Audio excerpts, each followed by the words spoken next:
N'oubliez pas d'aimer, commenter, partager et surtout de vous abonner.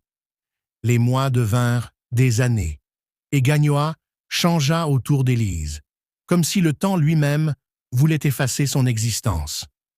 La petite chambre qu'elle occupait, autrefois un refuge modeste mais chaleureux, devint une prison de silence. Les murs, jadis ornés de versets bibliques qu'elle recopiait avec soin, restaient nus, témoins muets de son abandon spirituel. Elle ne travaillait plus à la boulangerie.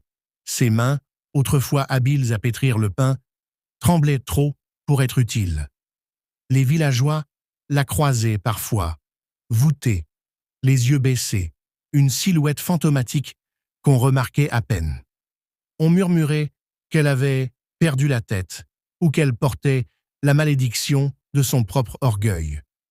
Personne ne cherchait à savoir la vérité. Mais un jour, un vent nouveau souffla sur Gagnoa. Une femme nommée Adjoua arriva, une étrangère, aux manières franches et au regard perçant. Elle n'était ni pasteur, ni prophétesse, mais une simple couturière qui avait entendu parler d'Élise par des rumeurs déformées. Intrigué par cette femme que tous semblaient avoir oubliée, Adjoua frappa à sa porte un après-midi brûlant de soleil.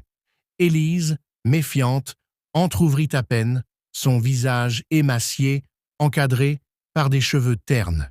« Qu'est-ce que vous voulez » murmura-t-elle, la voix rauque d'avoir trop peu servi. Adjoua ne se démonta pas. « On m'a dit que tu étais une femme forte, autrefois.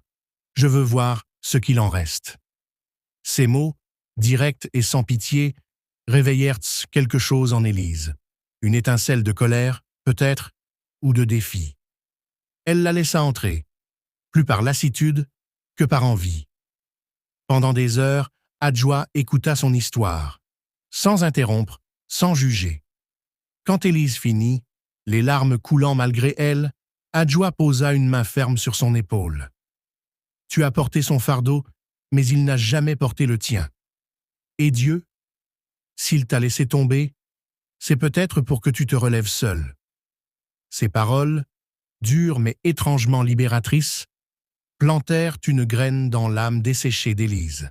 Adjoua revint les jours suivants, apportant du tissu, des aiguilles, un métier à tisser.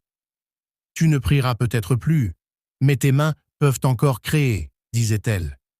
Élise, d'abord réticente, se mit à coudre. Lentement, ses doigts retrouvèrent leur agilité. Elle confectionna des robes simples, puis des motifs plus audacieux, des pièces qui racontaient sans mots sa douleur, sa rage, sa résilience.